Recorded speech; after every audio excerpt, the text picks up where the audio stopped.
Buenas tardes a todos. Mi nombre es Brenda Bustos y junto a Facundo Bossi le damos la bienvenida al segundo encuentro del ciclo de charlas de este año de la Comisión de Geotecnología Informática. Lo titulamos Aporte de la ciencia de datos a la transformación en oil and gas, volumen 2. En la primera charla tuvimos la oportunidad de escuchar al equipo de especialistas del CoAnalytic de YPF, quienes nos compartieron toda su experiencia. Antes de comenzar las charlas de hoy, les damos algunas recomendaciones para el uso de esta plataforma de streaming. Para abrir la lista de asistentes y el panel de preguntas y respuestas, deben hacer clic en los botones que se encuentran ubicados en el ángulo inferior derecho de su pantalla. Las preguntas que quieran hacer a los expositores deben dejarlas por escrito en la parte de preguntas y respuestas. Les recomendamos que vayan ingresando sus preguntas y sus inquietudes durante la presentación, que no las vayan dejando para el final. Nosotros al final de cada presentación vamos a leer las preguntas y van a ser respondidas por los panelistas. También les recordamos que esta presentación será grabada y quedará disponible. Bueno, y ahora sí, entrando en el segundo encuentro, les contamos que tenemos 3 presentaciones para el día de hoy. Daremos inicio a la primera de estas presentaciones, que será la única en idioma inglés. Su título es Building Basin Scale Models Using Analytics Ready LES y está a cargo de Alejandro Valenciano, director de Analytics de Nopec Geophysical. Alejandro se graduó en el año 2008 de un doctorado en geofísica en la Universidad de Stanford. Ha dedicado la mayor parte de su carrera en investigar y desarrollar algoritmos para construir imágenes sísmicas. En Neopec Geophysical dirige uno de los equipos de ciencias de datos más avanzados de la industria del petróleo y gas y ha hecho contribuciones significativas a la geofísica con más de 100 publicaciones en revistas, actas de congresos y patentes. Welcome, Alejandro, and let's continue with your presentation, please. Muchas gracias por la invitación a estas jornadas. Mi lengua materna es el español, pero hace muchos años que no doy una presentación técnica en español, así que voy a pasar al inglés. Well, thanks a lot for the invitation, and the talk, as Brenda mentioned, is building basin scale models using analytics pretty last. And it's a work done by the analytics team at Nopec Geophysical here in Houston. The one thing that I wanted you guys to take with you after this presentation is not only the results, it's also part of the workflow. What does it take to build an industrial ML application? And this is something very important. As most of the projects nowadays in the companies, they stop at the proof of concept stage, because it takes a lot more than just building models to get something in production. Let's start. First of all, there's a lot of data, so surface data around the world, and I'm just showing here the data from our data lake, Nopec data lake.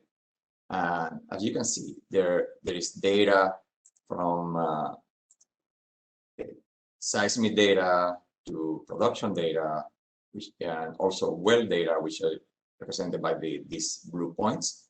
And of course, there is this density of data, at least in our data lake, in certain areas of the world than in others. But today I'm gonna show you what you can do with data like in North America, with well data in North America. So if you look at the US and Canada, and you see the amount of data, well data that exists, and we have covered most of the basins, and you think that with all these blue dots, we have complete information everywhere. But this is not really the case, as if you look at one well, and I'm just focusing here on 5 different logs, like let's say gamma ray, resistivity, induction log, density, and sonics. There is a very limited coverage of some of them, and not all the sections in the logs we have data from them. So for example, in this case, you have a missing log here, completely missing, and in other sections you have 4 logs, in other sections you have only 1 log, others 3, and so forth. So having all these dots doesn't mean that we have complete data information.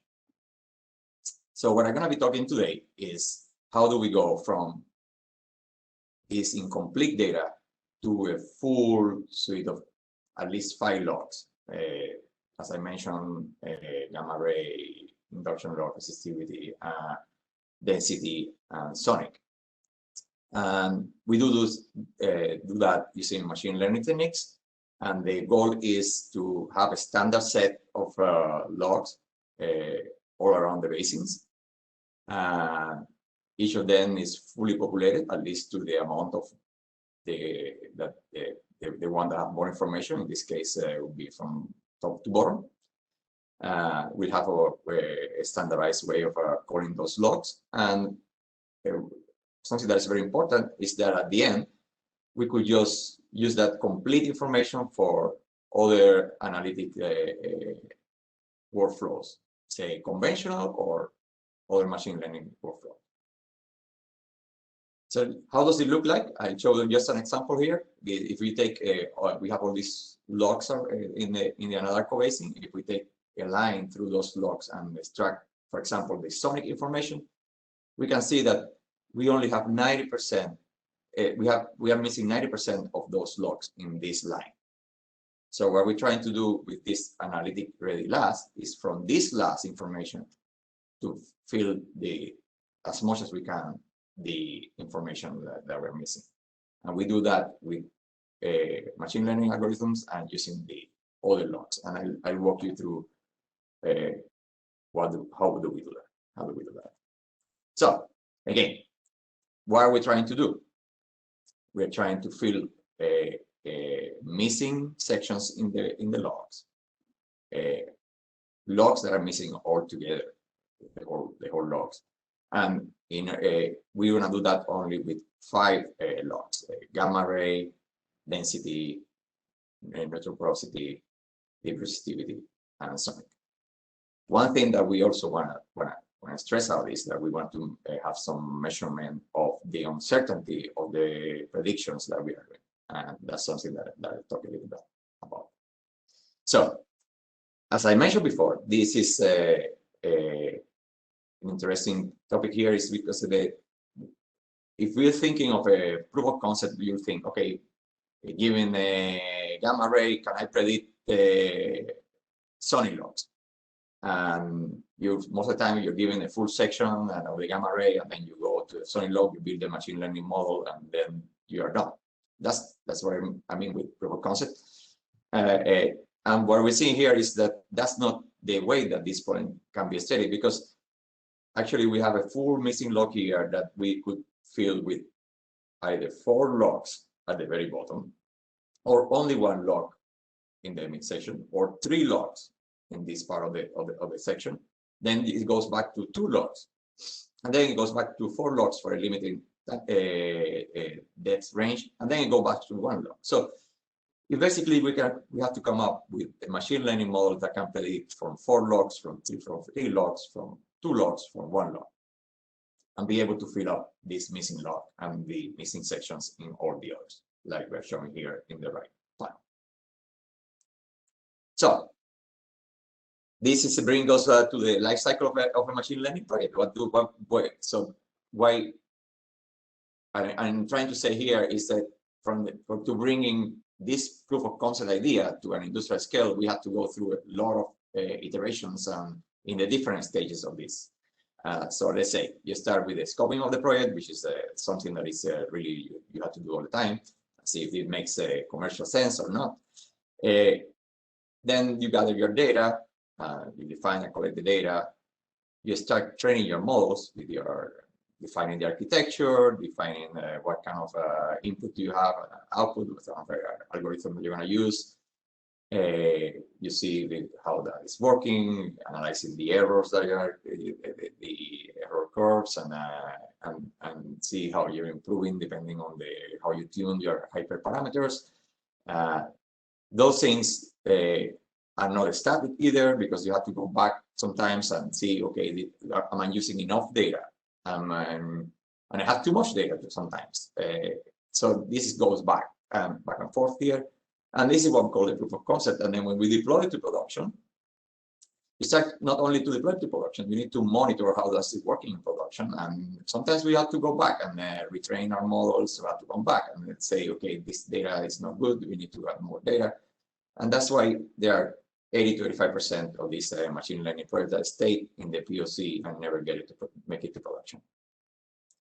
So not only the machine learning part of the process is important, is that you need to build a full software infrastructure and data pipeline to be able to get these projects to production. And let's say machine learning code is this small part of the whole infrastructure project, as you need to have a data cleanup pipeline, you have data QC. You need to find when you are in production, if the model is degrading in certain conditions, and do something about it. If you're going to deploy your models and your workflows in-house or in the cloud, you need to keep a version control of what you're doing, try to improve, and sometimes I'll give you an idea of what we've been doing in that sense on some of these parts of the process. But what I want to stress out again is the machine learning code is actually a very small part of the whole production scale solution. So just to illustrate some of these issues, is let's say we want to predict this Sonic log, and we only have density. Then we get this prediction, and what I'm highlighting here is the uncertainty that we are also measuring in this prediction. So I have the density, and I can predict sonic, and I have the uncertainty, and then we have only gamma ray, and I can predict sonic, neutron, I can predict sonic, resistivity, and I can predict sonic. And then we have the combinations of density and gamma ray, density and neutron, density and resistivity, gamma ray plus neutron, and all the others. And then we go to, if we have 3 logs, and we can predict the sonic with them, density, gamma ray, and neutron, and the other combinations. And then we have combinations of the 4 logs to predict the sonic. So you end up with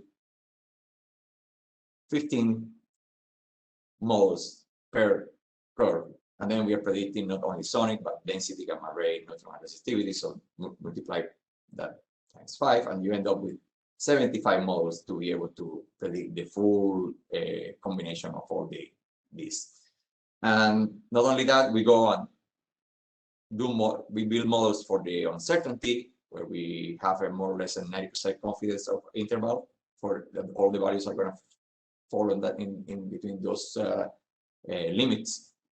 So we end up with 225 models per basin that we need to deploy into production, that we need to monitor, that we need to make efficient and bring out.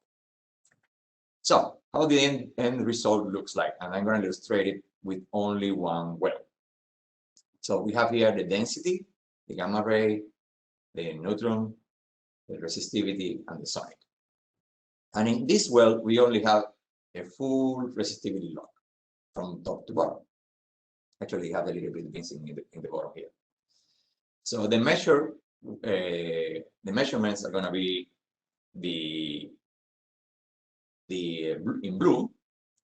The predicted values are going to be in magenta. Then whatever we have information that was used by the machine learning models is going to be in these lines here, where we say that it's being used or not being used. So if being used is here at the bottom, if it's not being used, it's here. And then the confidence interval is in green. So as I said before, let's start from top to bottom. If I want to predict either density, gamma ray, neutron, or sonic, I only have resistivity to predict them from in this interval.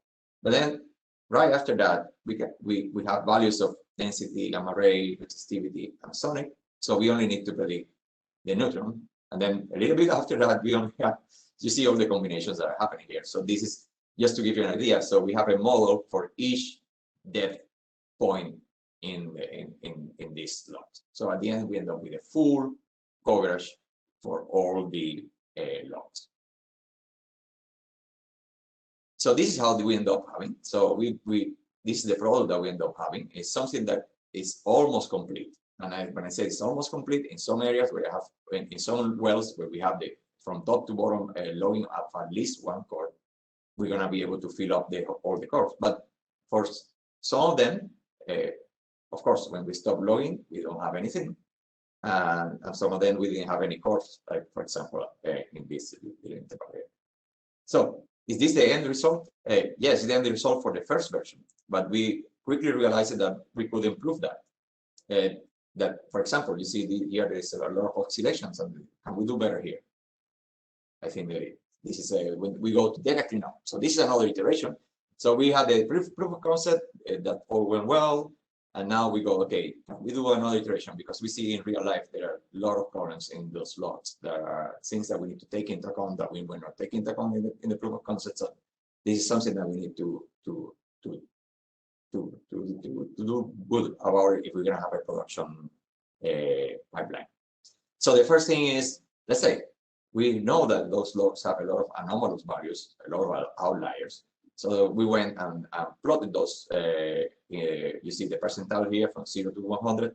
And we quickly realized that, for example, for bore density, there are not that many anomalous values, but here at the bottom, we have a lot of density values that were not very common. So we kind of cap it. And then you see these values here in the gamma ray. So there is a lot of outliers. So we did some values removing of those outliers. And then we have other issues that we apply more sophisticated algorithms. Like, for example, if we have the caliper, can we find out where the density values are not good? So this is, we have to train an unsupervised machine learning algorithm to find out from the caliper and the density where those values were not good. And then we use those in these areas.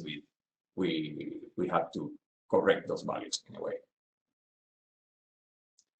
Another common problem is this one is a little bit easier to solve. It's like I said, for example, if we have two wells that are here 1,000 meters apart, where we have gamma rays, and you see that if you plot those gamma ray values, they are different, they are offset from each other, and you will expect that in the same formation you would say you have more or less the same gamma readings, no? So we need to correct that because that's a problem that is going to affect our models and our inference too. So how do we do that? Well, we analyze statistics around those wells, and we bring those anomalous or offset values of gamma ray to the most common values in the area. So after correction, then now you can see they are sharing more or less the same scale, and then they are being, so we are sort of calibrating them. And what kind of impact that can have on the results? So this is what I showed you before. This is how it was looking before. The results without cleanup. After cleanup, you can see how much are we improving on these oscillations of the values of the gamma ray. So how can we analyze this a little bit better at a basing scale, not only in one cross section? So this table is kind of important, and it's in the Permian Basin, and you can see the error that we are making in the predictions with one version of our algorithm that we had in March 2019, before some of this cleanup pipeline was implemented. So you can see what this table is telling you is, for example, if I pick the sonic here at the bottom of the table, the last row of the table, I am seeing that if I predict sonic with only density, I'm making a 13% error. If I do it from gamma ray, I have a 12, 11, 12 for different curves. Of course, you cannot predict sonic from sonic.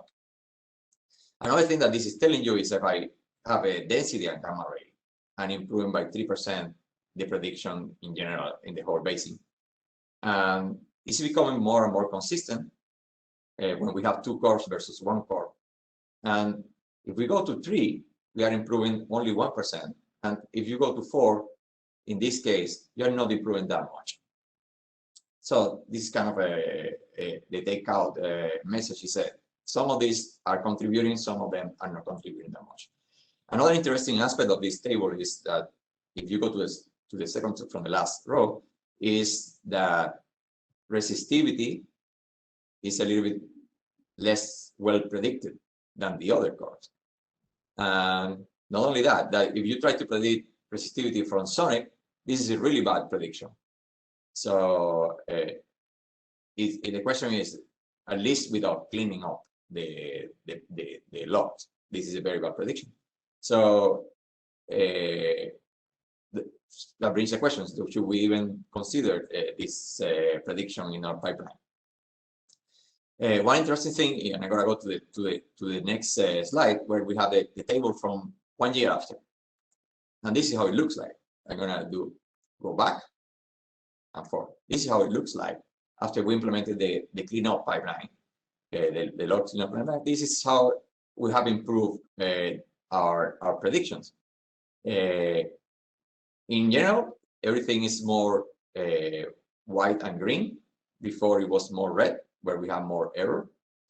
And so that's a general thing to notice. But we have also improved quite a bit on some of it, for example, in the resistivity prediction by doing this cleanup, which is something that is remarkable. So we have done this for 11 basins in North America. This is kind of the distribution of where all these analytic ready labs were computed. And to your right, you see for each basin, the curve that we already had are in blue, and what we have filled up in orange. So you can see in some basins we have a lot of gamma rays, in others were less, and some of them the gamma ray is still. Gamma ray in general is the curve that you see more and more. But for example, here in this basin, there's more resistivity. So we have been able to complete this whole set of logs. So in order to do that, we have to create like an automatic generation of this analytic ready labs from the labs, because as you might already guess, we are ingesting into our data lake new labs files every day. So we have to put the software infrastructure that can deal with that and update every day our analytic ready labs libraries too. And not only that, we have made this available in the web. So if you go to tes.ai, you can find this labs on demand application, where we have our models available for prediction in at least 10 basins. And we have some example wells where you can click on them and you can predict, or you can upload your own labs. Of course, this is only available right now in North America, but we are hoping to expand this all around the world, where we have a good log data to build models. So just to show you how does it look like, this is the example I showed you before. This is the last data, and this is their last data in the Permian. So this is last data, their last data. This is another example from Anadarko. This is the sonics from the last data, and this is their last data. So you see we are filling up a lot of missing curves. And this is another example from the Denver Basin. This is the last data, and this is their last data. And this is my favorite example in a way, because you see a lot of small detail in this cross section, which is kind of very, very interesting to see. Very interesting to see. So are we limited to just to this kind of prediction? Can we do something more with that? So I've shown you that we have an infrastructure where we can go from labs to this analytic ready labs, and we have built that for North America, and we have a good pipeline, production pipeline to do that. But should we stop there? I mean, it's only with the logs. We know that there are petrophysical workflows, there are interpretation workflows that use these logs, and these are things that we would like to go in the future. So we are not shy of having our own proof of concept, and ideally, what we would like to use this RLAS that we have a good coverage all around the basins, is to be able to extract, to build full-scale applications that can predict properties basin-wide. So for doing that, one of the important projects is to try to help on one of the most time-consuming activities for interpreters, which is picking and in getting these formation tops all around the basins. You can imagine when you're doing this or you can have the experience of doing this in thousands and thousands of wells. It's kind of a very tedious and sometimes time-consuming and years of work for companies. And so what we're trying to do here is not substituting the old interpreter work, but help the interpreter get an idea basin-wide, and then so he can refine it later. So if we can have all these tops, we could later try to fill up this with properties and have cubes and the 3D cubes or 3D of properties instead of only having cross sections. So this is an example, and what we did here is we took some human peak formations, and they are represented like from top to bottom. This is, for example, the Dewey Lake, and this is that formation, and then we go to Salado, and so on and so forth. And what we want to use last is to extend those formations, those tops that were picked by interpreters, using our last data, and extend it to the cross section. So what I'm showing here in the background is just the acoustic impedance from the density and sonic log. What we did here was we extended whatever the interpreters have picked to the whole cross section. And you can see we still have a long way to go to improve this pipeline, but this is something that we are really excited, and it's something that could save quite a bit of time for interpreters that they could come later and try to interpret with and put more detail in here. Alejandro, sorry Yes. for the interruption. There is 1 minute left to finish the presentation. Perfect, because I'm going to my conclusions right now. So I hope I give you today a good overview of how the analytic, how we produce this analytic ready labs, and how the workflows they work. One thing very important to notice is if we would not have all these well logs and in our data library and the subject matter expertise and some of the interpreters, we could not do this. And also I would like to, without this pipeline and to bring this to production, this is not possible when we have millions and millions of wells that need to be completed. Thank you for your attention, and we're happy to take any questions.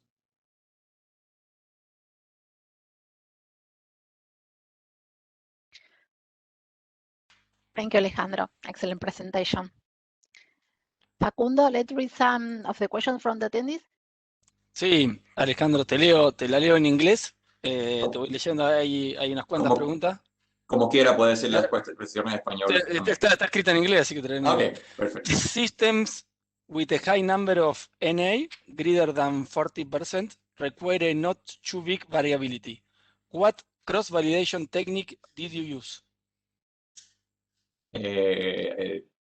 Can you repeat again that question? Is it in the somewhere? Yeah, it's on the right-hand panel. Okay, I'm trying to find them. I lost that panel view.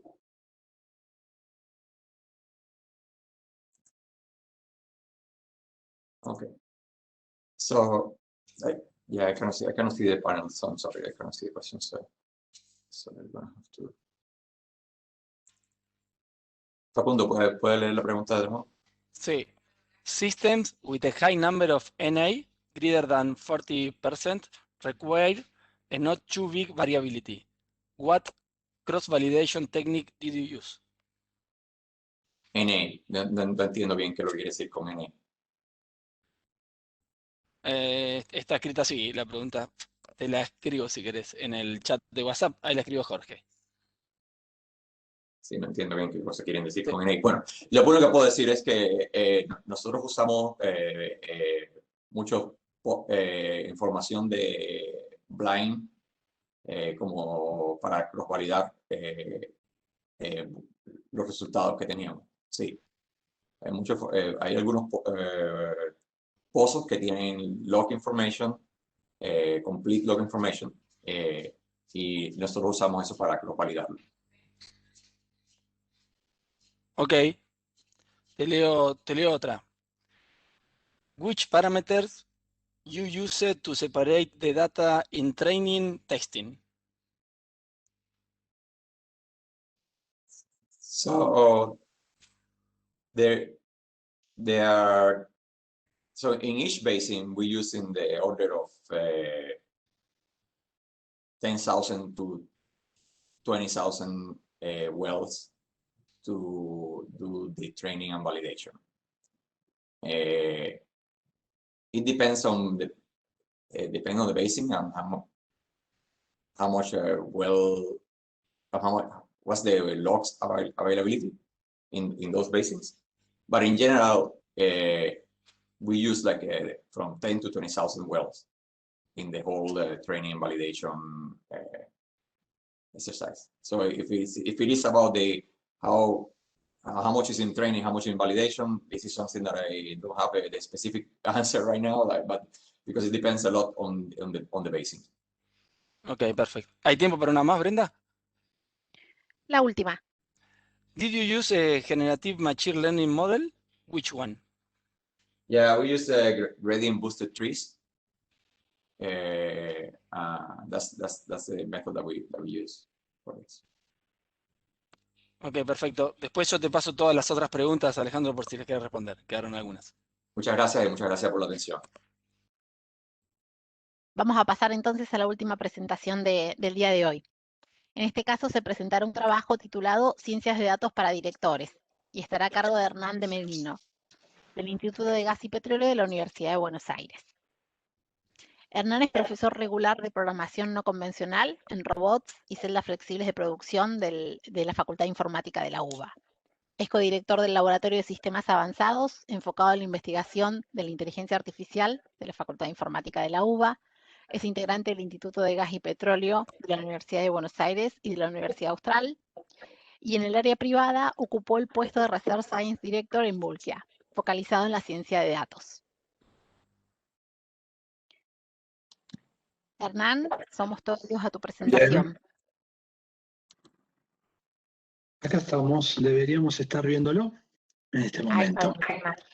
Bueno, bárbaro. Gracias, Brenda.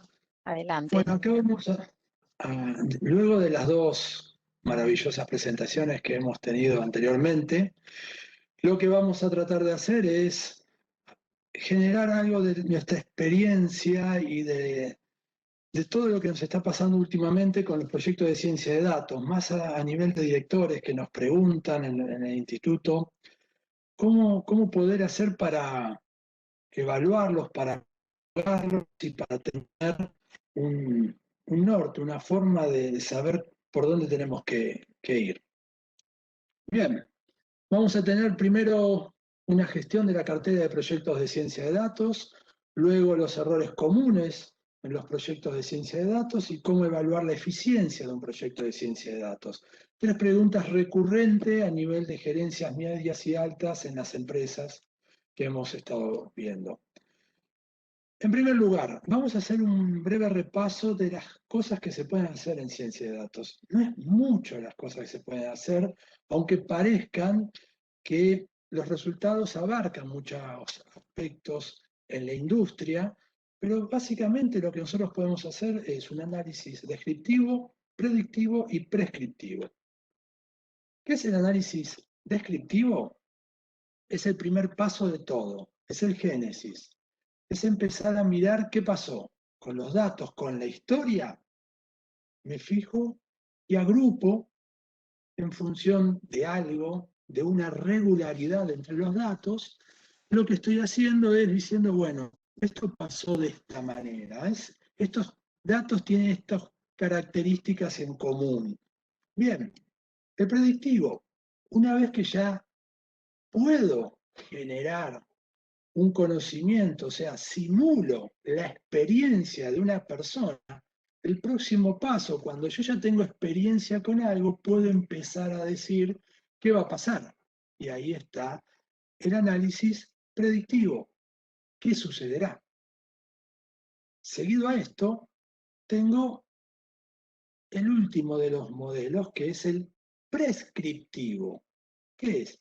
Si yo primero tuve experiencia, pude reconocer características de cosas que iban a suceder, es decir, son las variables que hacen que suceda esto, yo ahora puedo empezar a jugar con estas variables para cambiar el futuro.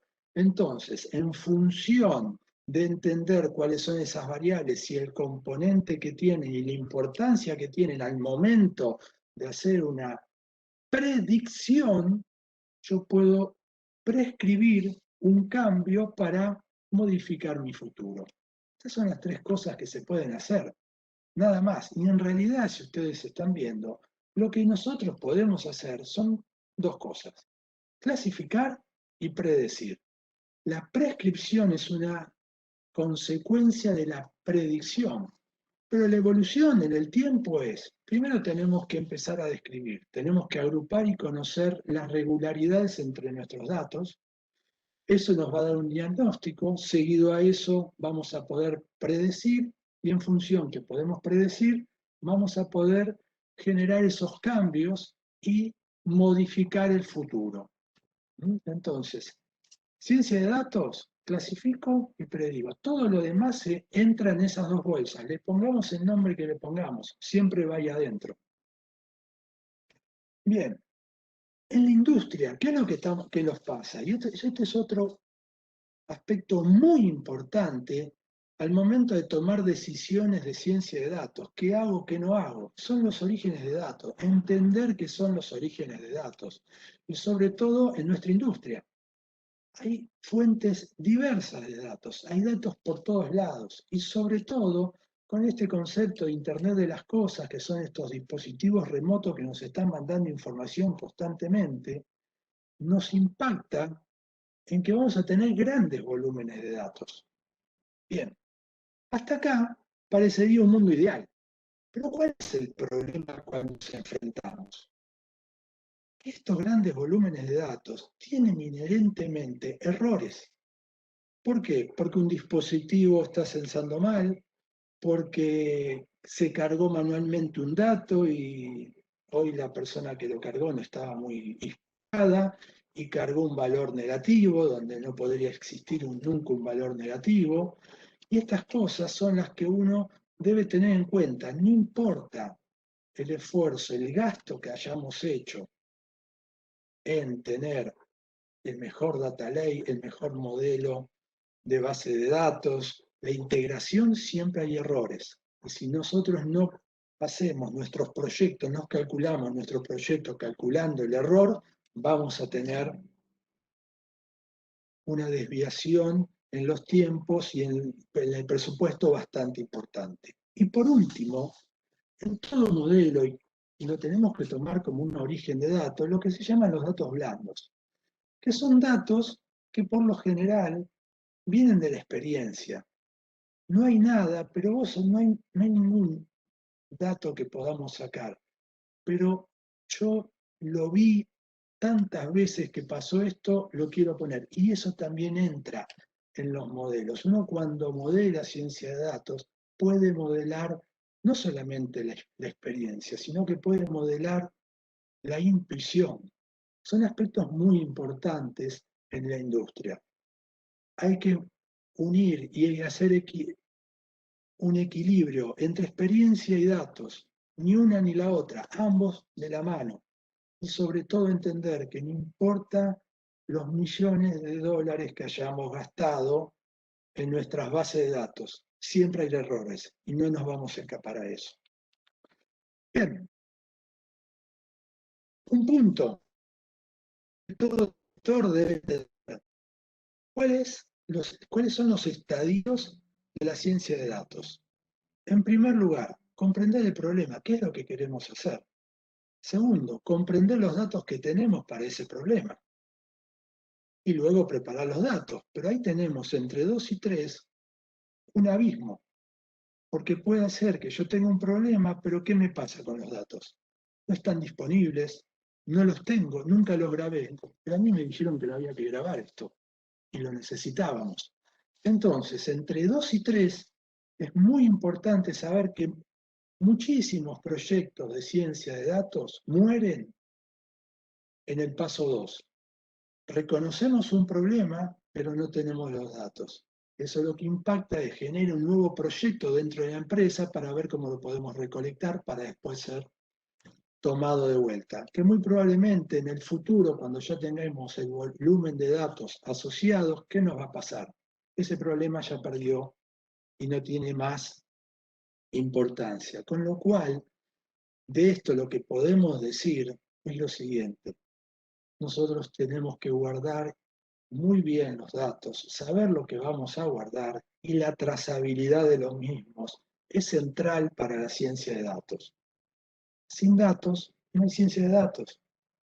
Es una verdad de pelogrullo, pero es un gran problema que tenemos.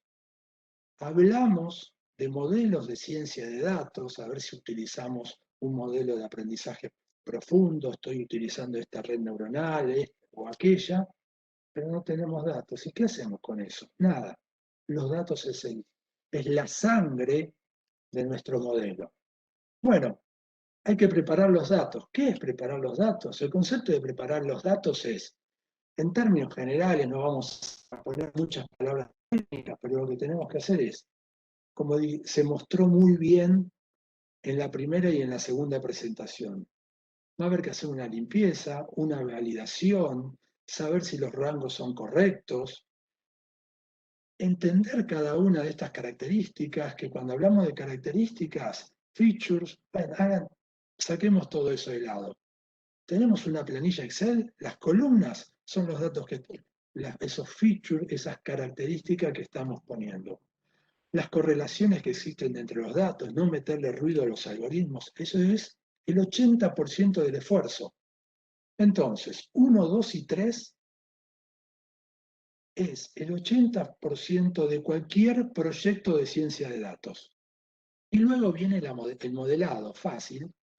Utilizamos alguna herramienta, algún algoritmo, combinamos y nos da un resultado. Lo evaluamos, todos felices, sacamos una certeza de más del 80% y después lo queremos pasar a producción. Y acá está el otro problema. De 5 a 6 es también donde caen muertos un montón de proyectos. Anduvo bien, evaluamos bien, pero no contemplamos el esfuerzo necesario para que ese proyecto pase a producción. Voy a dar un ejemplo de otra industria. Una competencia, Kaggle es un lugar que constantemente hace competencias de ciencia de datos, y la gente de ciencia de datos lo conoce, y utiliza datos de ahí, y hace un tiempo una competencia donde una empresa muy importante le dio el premio al conjunto de personas que habían hecho el mejor modelo. ¿Y qué pasó cuando le fueron a implementar? Era imposible implementar. Le habían pagado, le habían dado el premio, pero la empresa no lo pudo implementar.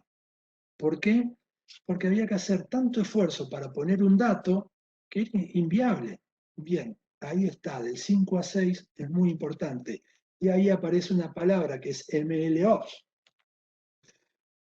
Es el nuevo paradigma para el proceso de ciencia de datos. Todo es continuo.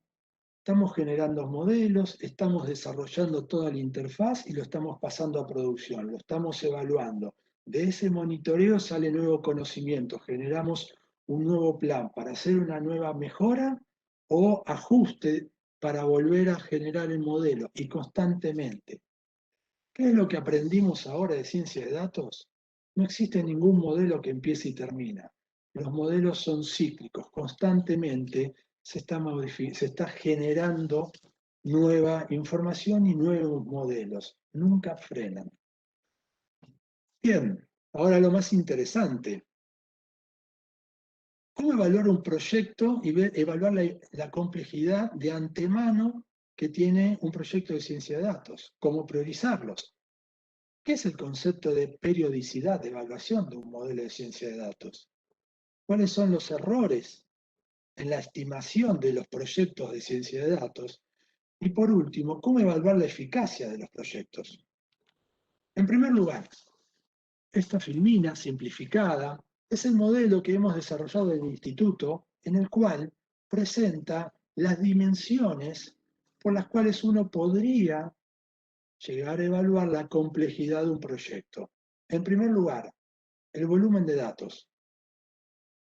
¿Cuál es el volumen de datos que tenemos que trabajar? Por supuesto, va de 0 a 9, cuanto más datos, mayor será, más cercano a 9, y esto nos dará una complejidad mayor. Pero por otro lado, ¿tenemos disponibilidad de los datos? ¿Es posible disponer de los datos? ¿Y cuál es la fiabilidad que tenemos de ese conjunto de datos? Fíjense que esto es empírico, es un modelo empírico para hacer una evaluación de complejidad.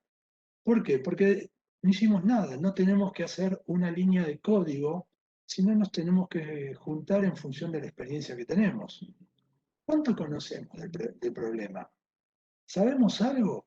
¿Es algo que alguna vez alguien del equipo tocó o nunca lo hicimos?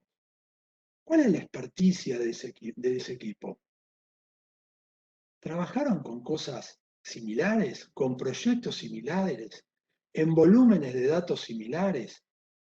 ¿Y la experiencia en las herramientas? ¿Sabemos perfectamente cómo funcionan todas las herramientas? Es muy común que en ciencia de datos estemos sacando nuevos modelos con herramientas que estamos aprendiendo al mismo tiempo. Y por último, ¿cuál es el grado de integración que tiene nuestro modelo con otros modelos y con otras aplicaciones del sistema o de la empresa? No es lo mismo tener que realizar un modelo que tiene que estar en un servicio web constantemente funcionando que un modelo que está aislado, que ejecutamos, miramos el resultado y damos una respuesta por mail. Eso implica una diferenciación en la complejidad que hace que un proyecto triunfe o fracase. O por lo menos con esto lo que vamos a lograr es catalogarlos. Entonces, ahora que ya tenemos una herramienta, que por supuesto la empresa puede adaptarla, pero por lo menos es un lineamiento para empezar, vamos a priorizarlo. Como siempre, en todas las empresas, si el negocio dice que hay que hacer esto primero, se hace esto primero, saludo 1, saludo 2 y adelante. Pero si no, podríamos tener en función de cuál es el grado de integración y cuál es el conocimiento del problema, las medidas que podríamos hacer para priorizar nuestra cartera de proyectos de ciencia de datos. Porque acá tenemos que hacer un equilibrio. Conocemos del problema, no hay que integrarlo mucho. Bueno, podemos encararlo tomando nuevas herramientas. Pero si yo tengo un problema que no conozco y además le sumo una herramienta que no conozco mucho, ahí es una complicación. Bueno, esto es lo que nos da este modelo de priorización. Nos ayuda a ordenarnos. Pero ¿desde qué punto? Desde la gerencia y no desde el equipo que tiene otras prioridades a nivel de programación. Otro aspecto que tenemos que tener en cuenta es la periodicidad de evaluación de los modelos. Los modelos automáticamente empiezan a caer en su certeza al otro día de haberlos implementado. Y esto se debe a que los datos cambian, que el problema se modificó o que el negocio se modificó. También aparecen nuevas plataformas, aparecieron nuevas librerías o aparecieron nuevos paradigmas y nosotros podríamos encontrar mejores resultados. Y si ninguna de estas variables ha cambiado, el solo hecho del tiempo transcurrido impacta directamente en que nosotros vamos a tener que reentrenar nuestros modelos. Y eso entra en la cartera de proyectos. ¿Por qué? Porque muchas veces el reentrenar un modelo es tan complejo como hacerlo de cero, porque nos damos cuenta que hay que tener otros algoritmos, el problema cambió, entonces nunca se puede dejar de lado esto de reevaluar los modelos. Se deben tomar como proyectos nuevos con algún cierto tipo de experiencia en el mismo. Bien, ¿cuáles son los errores habituales de todos los proyectos de ciencia de datos? Es una pirámide. A nivel de directores y de gerentes estamos en la punta, pero los problemas que nosotros tenemos vienen de parte de nuestro equipo, no porque quieran tenerlos, sino que por lo general se repiten los mismos problemas entre el equipo y los datos. Esto nos hace calcular mal los tiempos y en consecuencia erramos en el presupuesto. Y ahora, ¿cuáles son los problemas que se nos dan principalmente en el equipo? En los datos ya los hablamos. Tenemos volúmenes, errores, bueno, por ahí anda. Pero en el equipo, ¿cuáles son lo que nosotros denominamos errores nuevos? Aparecen nuevos modelos. Nosotros como directores ni nos enteramos de que van a utilizar un nuevo modelo. Es más, ni sabemos muchas veces en profundidad lo que quiere significar un modelo. Pero para el equipo de desarrollo de ciencia de datos, eso impacta directamente en los tiempos de respuesta. ¿Por qué? Porque también tenemos que saber que el 90 y pico % de todas las librerías que vamos a utilizar son librerías de código abierto. Con lo cual, cuando hay un error, tenemos que preguntarle al señor Google a ver si a alguien en el mundo le pasó este error. Pero no es que tenemos una empresa atrás. Y todas las empresas utilizamos open source. Luego, cambio de infraestructura. Esto es muy común en la industria, que pasan del cloud, que antes no era cloud, ahora es un cloud híbrido. Después encontramos una mejor oferta y pasamos de un cloud A a un cloud B. Constantemente hay cambios. Por otro lado, nuevos paradigmas. Hoy por hoy cada vez está más fuerte el Automated Machine Learning. Aparece un nuevo paradigma y ahora aparece otra herramienta y tenemos que empezar a conocerla y esto retrasa todos los tiempos. Y por último, nuevos integrantes.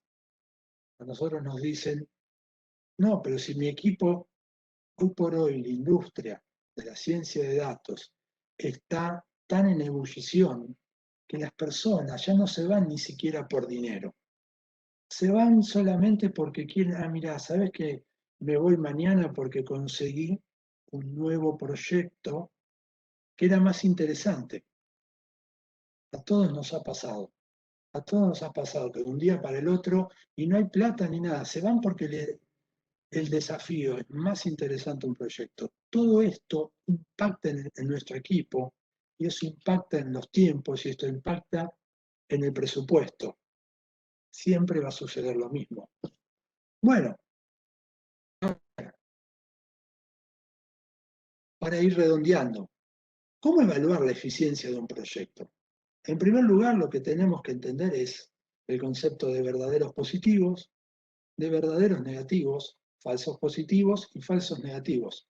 Parece muy trivial, pero muchas veces no se termina de comprender. Un falso positivo, esas dos imágenes que vemos ahí, es típica de la ciencia de datos, que nos explican lo que es, de una forma muy clara, un falso positivo y un falso negativo. Y es así como nos pasa muchas veces en nuestros proyectos. No sabemos lo que estamos buscando, cómo evaluar si un proyecto anduvo bien o anduvo mal. ¿Y por qué no sabemos cómo evaluarlo?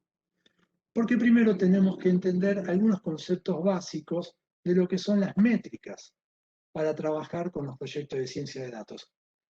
Estoy enfocándome en los primeros, en lo descriptivo, en los algoritmos de clasificación. Hay muchos, pero el concepto que quiero dejar es que nosotros No tenemos que conocer como directores cuál es el proyecto, cuál es el algoritmo que se está corriendo. Lo que yo tengo que saber es dónde meter el dedo en la llaga. Y meter el dedo en la llaga es entender a partir del problema cuál es la métrica que a mí me interesa ver, que no son todas. Y cuando yo le pregunte a mi equipo de ciencia de datos, a ver, ¿qué valor le dio esta métrica? Me miren, no, pero me dio la cura, sí, me dio perfecto. A mí no me importa la cura, sí, a mí me importa esta métrica o esta otra métrica. Entonces, la cura sí, técnicamente es lo que le pegamos y ahí está el cálculo. Después tenemos la precisión de todos los positivos que reconocimos, cuáles fueron los que realmente trabajamos. Y por último, para esta breve reseña de lo que son métricas, es todo lo que debería ser positivo y fue lo que reconocimos más lo que no reconocimos como positivo. Eso se llama recall. Y ahora es el momento de entender para qué queremos cada una de estas métricas. El accuracy es cuando quiero ser exacto. La precisión, cuando quiero ser preciso. Y el recall, cuando quiero tomar todo. No quiero que se me escape nada. Y ahora les voy a dar un ejemplo de otra industria, pero que es bien claro y no se lo van a olvidar nunca más. Imagínense que por un momento que ustedes son médicos especializados en cáncer de pulmón. Y ustedes ahora van a hacer un modelo de ciencia de datos para saber en forma temprana, por un diagnóstico como por imágenes, algo normal que hemos hecho ya, para reconocer de manera temprana un potencial cáncer de pulmón. Les doy un segundo. ¿Qué métrica a ustedes les interesaría? Muy bien, es el recall. Yo quiero que no se me escape ninguno. ¿Se va a ofender a algún paciente si lo mandaron a hacer un análisis de más para confirmar de que ustedes está sano? Ustedes quieren, a ver, que se me escape alguno, bueno, no hay ningún problema. No, ustedes quieren, para ese problema, que no se le escape uno. Si están tomando de más, no me importa, me quiero quedar seguro. ¿Entienden el concepto de métrica y problema? Por lo general, siempre vemos el accuracy, pero no necesariamente es importante. El accuracy puede ser medio, pero el recall debería ser alto. En algunos problemas, un recall que se nos escape un 10% es inaudito. Entonces, problema va de la mano de la métrica. Y nosotros como líderes tenemos que entender y además automáticamente tenemos que entender cuál es la métrica con la cual vamos a medir eso. Como bien dije, hay muchísimas más y para todos los modelos, pero básicamente el ejemplo de problema y métrica es lo único que tenemos que entender como directores. Y otra Hernán, cuestión, ¿sí? Ya quedan terminamos. unos minutos, Gracias. sí. Perfecto. Gracias, Bren. Bueno, un punto más. Tenemos que entender cómo experimentar. Uno de los problemas habituales es que no generamos una buena experimentación en el modelo. Entonces, en la teoría, cuando estamos en el laboratorio, generamos unos valores altísimos de certeza. Cuando vamos a la vida real, caen abruptamente. ¿Y por qué? Porque no entendimos qué tipo de experimentación teníamos que hacer, cómo nos teníamos que desarrollar. Básicamente hay dos tipos de investigaciones, la cualitativa y la cuantitativa. Bueno, tenemos que entender cómo experimentar, cómo generar un experimento, nosotros de antemano antes que salga el resultado. Es decir, esta es la métrica y este es el experimento con el cual yo voy a probar.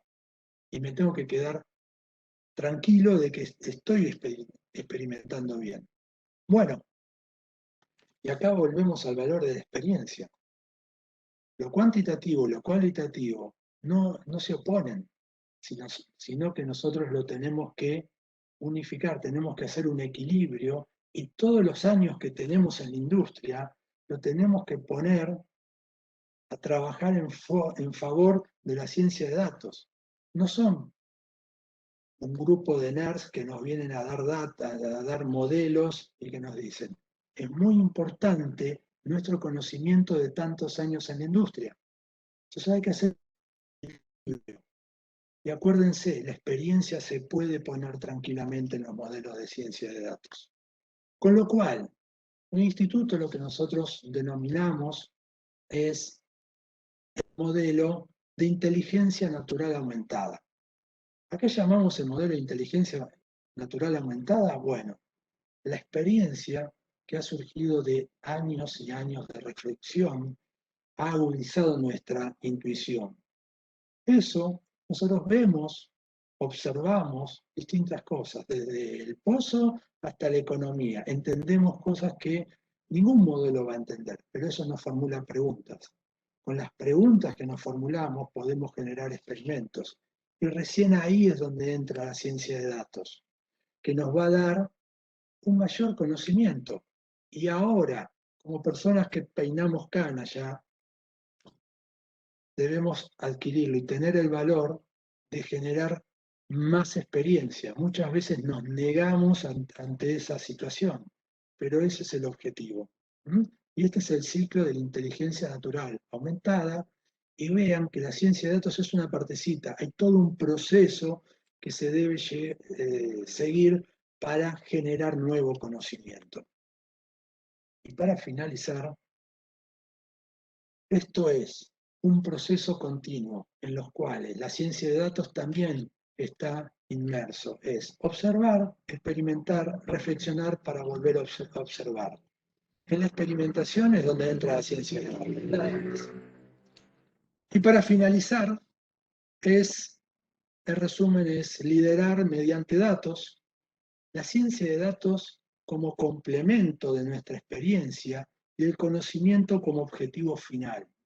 Tenemos que incrementar lo que denominamos el coeficiente intelectual de las empresas, a través de la inteligencia artificial en general y la ciencia de datos en particular. He terminado, Brenda. Muchísimas gracias. Muchísimas gracias, Hernán. Súper interesante la presentación. Bueno, vamos a ver cuáles son las inquietudes que tiene la audiencia. Te leo algunas preguntas, Hernán. Muy buena la charla. Teniendo en cuenta la importancia de los datos, ¿hay alguna regla o recomendación de cómo ir realizando las inversiones en tecnología y modelos para ciencia de datos, sobre todo en compañías donde los datos no están maduros? Sí, mira, lo que uno tiene que hacer es, más que gastar dinero o invertir dinero, la palabra apropiada sería invertir dinero en equipos, invertir dinero en concientización. La palabra clave es trazabilidad. Si yo me ocupo mucho de los datos, pero la persona que está en la boca del pozo, que tiene que cargar o que se da cuenta que hay un aparato que puede estar fallando, no toma conciencia de que tiene que avisar y tenemos que, todos somos responsables, no importa el equipo que pongas, siempre va a estar mal. Entonces, concientización, es mucha concientización en trazabilidad de datos. Excelente. Otra, ¿te referías al sistema de recomendación y filtros colaborativos de Netflix respecto a que no se pudo poner en producción? Exactamente, bueno, no quería decir el nombre, todo eso, Bueno, pero sí, sí. exactamente, es ese. Bueno, y te hago una última. ¿Cómo mantenerse al tanto de los nuevos avances? Los nuevos avances, bueno, ¿se acuerdan que hace un tiempo había salido un libro, hace ya como 20 años, quizás muchos de acá no eran muy jóvenes, que era solo los paranoicos sobreviven, que era el... Bueno, yo cuando me levanto a la mañana y desayuno ya arriba de la computadora. Y lo que tengo son 2 o 3 blogs, los cuales los leo habitualmente. Y me voy manteniendo. Después, por mi formación académica, tengo que leer papers constantemente, pero al margen de eso, cuando desayunen o cuando búsquense un momentito y busquen journals o revistas y vayan estando y anótense las palabras nuevas y déjenlas secar un tiempito. Que muchas de las cosas que aparecen desaparecen. Aparecen y desaparecen, son estrellas fugaces. Pero cuando empiezan a ver que empezó a sonar, ahí tómenla de vuelta y todos tenemos formación académica suficiente para empezar a ahondar sobre el tema. Excelente, gracias. Nada.